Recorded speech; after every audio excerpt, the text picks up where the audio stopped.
हरियाणा के मुख्यमंत्री मनोहर लाल ने अवैध कॉलोनियों के निवासियों को एक बड़ी सौगात दी। सीएम मनोहर ने 450 अनअधिकृत कॉलोनियों को नियमित करने की घोषणा की है। हरियाणा सरकार का यह फैसला शहरी विकास, नागरिकों की जरूरतों को पूरा करने और संगठित शहरीकरण को बढ़ावा देने के प्रति अपनी प्रतिबद्धता को दर्शाता है। मुख्यमंत्री मनोहर लाल ने चंडीगढ़ में प्रेस कॉन्फ्रेंस की। सीएम मनोहर लाल ने कहा कि इन 450 कॉलोनियों में नगर और ग्राम आयोजना विभाग की 239 कॉलोनियों के साथ ही शहरी स्थानीय निकाय विभाग की 211 कॉलोनियां शामिल हैं। उन्होंने कहा कि नियमित की गई कॉलोनीज में पहली बार उन अनाधिकृत कॉलोनियों को भी नियमित किया गया है जो पालिका क्षेत्रों के बाहर हैं। ये नगर ग्राम आयोजना विभाग के अंतर्गत आती हैं। ऐसी कॉलोनियों में मूलभूत विकास कार्यों के लिए 500 करोड़ रुपए का प्रावधान किया गया है। उन्होंने कहा कि नियमन के बाद जो कॉलोनियां पालिका क्षेत्र से बाहर पड़ती हैं, उनके विकास कार्य हरियाणा ग्रामीण विकास प्राधिकरण की तरफ से किए जाएंगे। पालिका में जो कॉलोनियां हैं, उनके विकास कार्य संबंधित नगर पालिका ही कराएगी। सीएम मनोहर लाल ने कहा कि इससे पहले 2014 से 2022 तक शहरी स्थानीय निकाय विभाग के अंतर्गत आने वाली 650 कॉलोनियों को नियमित किया गया था। इस तरह इस नियमितीकरण के साथ 2014 से अब तक कुल 1135 अनाधिकृत कॉलोनियों को वैध कर दिया गया है। मित्रों, जैसा भूमिका में बताया गया है कि हमारे शहरों में और शहरों से बाहर भी बहुत से एरियाज़ में लोग बाग अनअप्रूव्ड कॉलोनीज़ में या तो कॉलोनी विकसित हो जाती है, लोग जो डेवलपर्स हैं वो बना लेते हैं, या कुछ लोग उन कॉलोनी को बनने के बाद अपने मकान खरीद लेते हैं।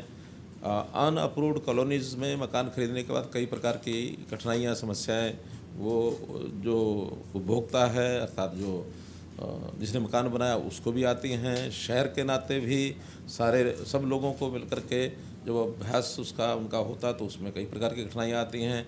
कुल मिलाकर के डेवलपमेंट जो है अनप्लैन्ड, ये किसी भी तरीके से उचित नहीं माना जाता है। फिर भी मैं समझ सकता हूँ आखिर लोगों की मजबूरियाँ, क्योंकि उतने मकान भी जिस कीमत पर लोगों को चाहिए, जिस कॉस्ट के हिसाब से चाहिए, उतने न तो डेवलपर्स लाइसेंस लेके बना पाते हैं और एचएसपीपी का भी एक लिमिटेड दायरा है, उस हिसाब से वो भी अपना बनाते हैं, तो सबके लिए शायद आवश्यकता पूर्ति नहीं होती है। तो ऐसे अनअप्रूव्ड कॉलोनीज़ का पिछले कई वर्षों से ये क्रम लगातार चलता रहा है। हमने जब शासन में आया तो विचार किया कि इन चीज़ों को कैसे दुरुस्त किया जाए, ठीक किया जाए, तो उस क्रम को आगे बढ़ाया। हमारे डिपार्टमेंट, चाहे अर्बन लोकल बॉडीज़ है, चाहे टाउन कंट्री प्लानिंग है, इवन गांव के आसपास भी कुछ कॉलोनियां बनती हैं, तो रूरल डेवलपमेंट को भी कहा है कि रेगुलेटेड कॉलोनीज़ की संख्या बढ़नी चाहिए। मुख्यमंत्री मनोहर लाल ने अनाधिकृत कॉलोनियों के लिए भविष्य की योजना भी साझा की। सीएम ने बताया कि फिलहाल हरियाणा में कुल 1856 अवैध कॉलोनियां हैं जिनको नियमित करना विचाराधीन है। इनमें 727 कॉलोनीज नगर एवं ग्राम आयोजना विभाग और 1129 कॉलोनीज शहरी स्थानीय विभाग के अंतर्गत आती हैं। इनमें मापदंड पूरे होने पर इन्हें भी नियमित किया जाएगा।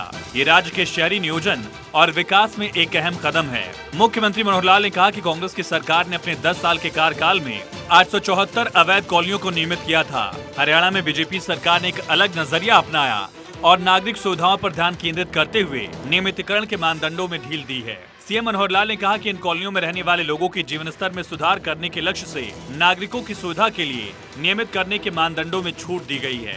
जिन कॉलोनियों तक पहुंचने वाली सड़क 6 मीटर या इससे ज्यादा और आंतरिक सड़क 3 मीटर या इससे ज्यादा चौड़ी है, अब उन्हें नियमित किया गया है। हरियाणा में 450 अवैध कॉलोनियां वैध की गयी। फरीदाबाद में 59, फतेहाबाद में 16, गुरुग्राम में 3, हिसार में 20, झज्जर में 25 अवैध कॉलोनियों को वैध किया गया, जबकि कैथल में 30, करनाल में 2, कुरुक्षेत्र में 25, नूह में 35, पलवल में 31 अवैध कॉलोनियों को वैध किया गया। वहीं पानीपत में 22, रेवाड़ी में 14, रोहतक में 32, सिरसा में 9, सोनीपत में 35, यमुनानगर में 92 अनाधिकृत कॉलोनियों को नियमित किया गया। मुख्यमंत्री मनोहर लाल ने कहा कि कुछ अनाधिकृत कॉलोनियां पालिका क्षेत्र से बाहर भी बन गई थी। सीएम ने बताया कि नगर ग्राम आयोजना विभाग के तहत आने वाली कॉलोनियों को कम से कम 2 एकड़ क्षेत्र में बसी अलग थलग कॉलोनीज को नियमित करने का फैसला लिया गया है। सीएम ने कहा कि अवैध कॉलोनियों को नियमित करने के लिए ये भी शर्त थी कि ऐसे कॉलोनीज में रेजिडेंट वेलफेयर एसोसिएशन बनाकर आवेदन करेंगे, लेकिन नागरिक कल्याण समिति या तो बन नहीं पाई या पंजीकृत नहीं हो सकी। इसीलिए सरकार ने फैसला लिया है कि कॉलोनी के कम से कम 5 निवासियों ने भी अगर कॉलोनी को नियमित करने के लिए आवेदन दिया है तो उन आवेदनों पर विचार किया जाएगा।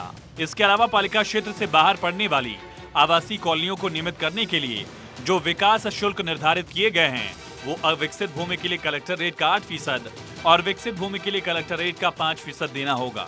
मुख्यमंत्री मनोहर लाल ने कहा कि हमने ऐसी कॉलोनियों में सेल डीड पर प्रतिबंध लगा दिया था, इसलिए 1 जुलाई 2022 से पहले जिन्होंने बिक्री के लिए सेल डीड या एग्रीमेंट टू सेल रजिस्टर्ड करवा रखा था उन्हें बेचा हुआ माना जाएगा। Bureau report, Bharat 24।